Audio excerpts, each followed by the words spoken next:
Hello, Emily. I'm Hi, going I'm to go on listening. mute now, and nice to see you.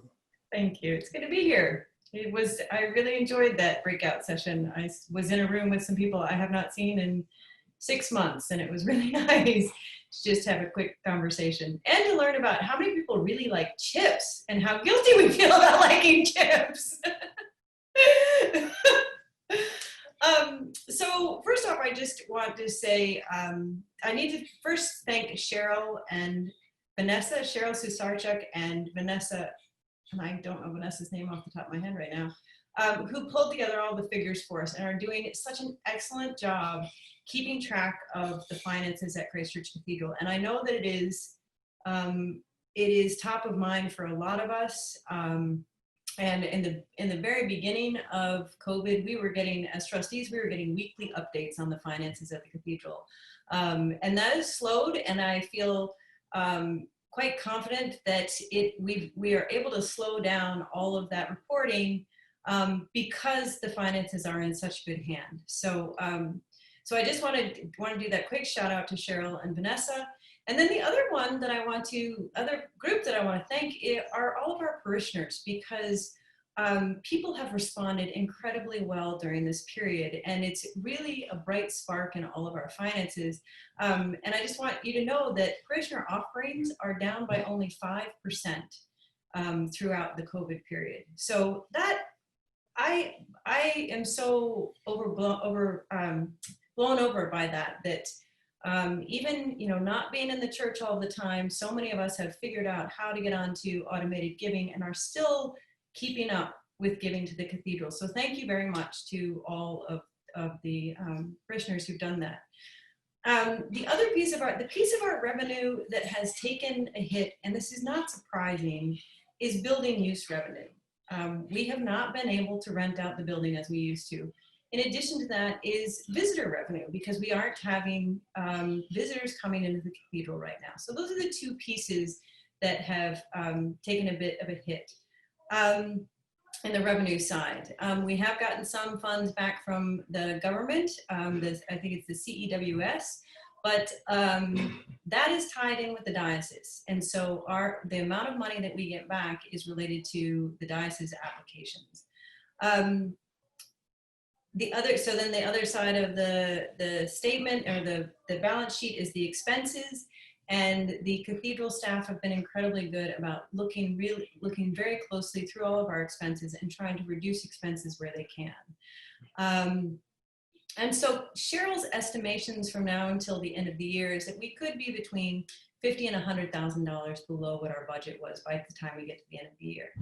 Now, one thing that I also want to mention, though, is that where we are right now is we do a seasonally adjusted budget, right? Because there's such fluctuation in the cathedral in our finances throughout the year. And so we are about to enter into what is our biggest quarter in terms of revenue for the cathedral. And Cheryl has done her best to make these estimations of what December is going to look like. But those two pieces that I mentioned earlier, the building use revenue and the visitors, there's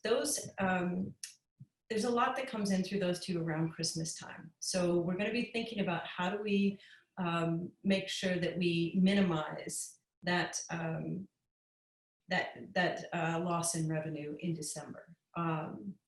The other good thing is the Mondi Cafe budget was revised so that it can be self-supporting this year, and we've received $80,000 from Canadian food centers and other supporters for the Mondi Cafe. And I believe that was all I was going to cover. So over to you, Chris.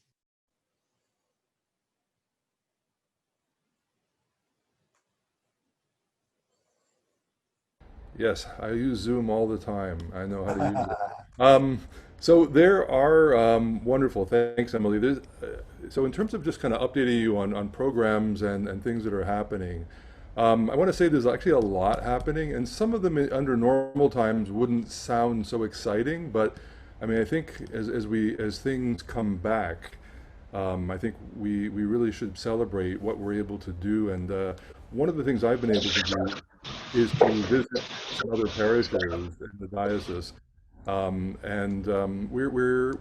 are really blessed where we are in terms of what we're able to do and how sourced we are. So just to quickly run through a few of the things that we're seeing, and so under the topic of creative and quality worship, Rupert was able to run a toned down music festival in July and August. We started up again, as you know, with night prayer. We added music to that, and now we've gone to Compline. So our Compline is back at 8 o'clock at night, and we have 4 singers, a scola each time. We're back live now with 10:30 choral service, and in addition to being live streamed, and there's 4 singers and the music for that. Come October, we'll be running another service at 1 o'clock with 4 singers and music, which would be great as well. Our 5:30 service, the St. Bridget's Liturgy, is up and running as well, back in person again, and now we've added a live stream. So kudos to Alicia for really getting that going as well. We are able to do our 4 evensong. So Michaelmas, this Sunday at 3 o'clock, we'll have evensong for St. Michael and All Angels. We're already planning Remembrance Sunday. This year it'll actually be the anniversary of the bombing of Coventry Cathedral, so we'll be able to tap into that event as well. Under pastoral care, we've had some new initiatives that the vicar and her team have been working on. One of them you may have heard of are these angel groups. They're due to launch this October. It's a new pilot program that want to help parishioners stay connected as we live through these quite unusual times.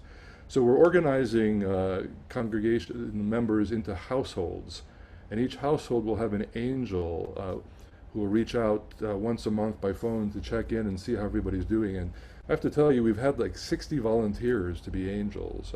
Members of the trustees, the parish council, and other people have just stepped forward. And in addition to that, each of the clergy will be acting as angels for our children and families, so our families with children. So again, trying to stay connected to everybody in perhaps not as high-tech a way, but by a way that we can connect with everyone. We'll be blessing backpacks this Sunday, so if you have a backpack, whether you're going to school or not, if you bring it in, and our new assistant curate, Jonathan Pinckney and Ann Kessler, will be outside by the waterfall, and they'll be blessing backpacks. So if you're a student, a teacher, an administrator, or if you used to be a student and you still want to be one deep in your heart, bring your backpack out. We're also looking, starting in November on the 8th, to have family worship service, and that'll take place in that 1 o'clock time slot.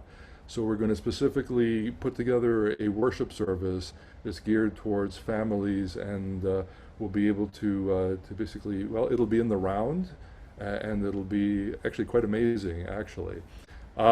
We also have, if we have teens out there that want to learn more about their faith, our new curate, Jonathan, is running a youth program this fall, and you'll hear more about that as we go forward. What else do we have? Maundy. So Maundy Cafe is now Maundy to Go. It's been running twice a week. When it began around the end of May, beginning of June, we had about 30-ish people coming for meals. In the last few weeks, we're up in the 80s. So excellent response. People are really liking it. They're telling us we have the best coffee and the best food in the city. I just spoke with Marnie and Alberto the other day, and we're looking to expand it to 3 days a week now. So beginning in October, we'll probably be adding Thursdays. So it'll be Monday to Go on Monday, Wednesdays, and Thursdays. We're also looking at ways that we can partner with other members of our community, with St. Paul's, with Gordon Street, maybe 127 and other groups here, to offer a fresh produce market. This is what we're going to call Maundy next, because there's a real food scarcity in this city, and fresh produce, fruits and vegetables is one big one. So Alberto and Marnie are in conversation now, and I think Emily's sort of coordinating that to see if we can have a satellite produce market and hold it over at St. Paul's. We've also, Marv Westwood and I have been talking a lot about what we can do to provide pastoral care for our veterans and reservists. And you may know Marv began this wonderful program at UBC, the Veterans Transition Network. that we're looking again to tie into from here at the cathedral. We're also the home parish for the Seaforth Highlanders and the British Columbia Regiment. And I'm one to, Linda Duncan, who was my member of parliament back in Edmonton, used to say, I'll never vote to deploy the troops, but once we've deployed them, we have a moral obligation to take care of them. And that's what I see us having, as a moral obligation to care for these men and women. So along with Marv and many others, we'll be providing some more pastoral support for these women and men. We're also looking, Donna's working at some Cathedral Guild presentations, and I think she's got one that looks like it'll run at the end of October.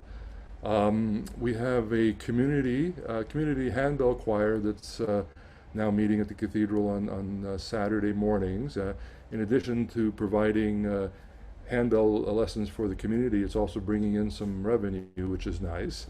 Our cathedral is spearheading a diocesan-wide stewardship ministry. We're partnering with the Kaleidoscope Institute to put together the Stewardship 365. So we have a team from our parish. I've asked Helen to coordinate that. And they'll be joined by St. Paul's, St. James, St. John Shaughnessy, and St. Anselm's, as well as a team from the diocese to learn about all the different holy currencies and how stewardship is more than just money. We're also in the process of negotiating or conversations with Christ Church Cathedral in Oxford and Christ Church College in Oxford to put together a partnership, a sister relationship between the cathedrals, which might include some exchanges for preaching, teaching, and music. So Dean Percy is in the end of finalizing that on his end. We'll have a thinking salon coming off this October. Alistair it almost sounds like a joke. It's going to be a beginning of a joke, right? A rabbi and a physicist come together and talk about creation. But we'll have many more of these opportunities to think and learn about spirituality and faith. We're going to have some amazing preaching guests. Archbishop Mark MacDonald will be here on November 1st. I asked him if he would come and preach and also do a teaching session, which will be amazing. We're also looking at the principal, Richard Topping from VST, will be coming and joining us. Julie Lees, who's also at VST and a member and a chaplain for Seaforth, will be coming and joining us. And hopefully we'll be able to continue to attract more high-quality preachers and give us exposure from all over the communion.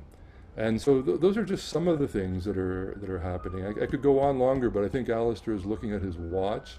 But I think, oh, and the other thing I should say, our assistant curate, I've asked him to look at a program called Invite, Welcome, Connect. And it's a great way of helping us to invite people to come and join us, welcoming them when they get here, and then connection, which I think is important in this time, helping people to connect to each other. And so this and many more great ministries are going. And if I've said anything that you want to hear more about, please drop me a note. Helen or Alistair or any of the trustees can fill you in as well, and Dixie. But again, just lots of exciting things happening. Alistair, back to you. Thanks, Chris. Very cool. And I know, Emily, you wanted to give us an update on the COVID relief fund too. Yes, thank you. I forgot to do it in my last update. And I just want to let everyone know that that fund has reached $56,000. And it is still open if you would like to give to it. This is the special appeal that we put on the website and invited parishioners and non-parishioners to give in response to some of the extra expenses that we were incurring as of COVID. So that's, I just want to let everyone know that thanks to generous donations, it reached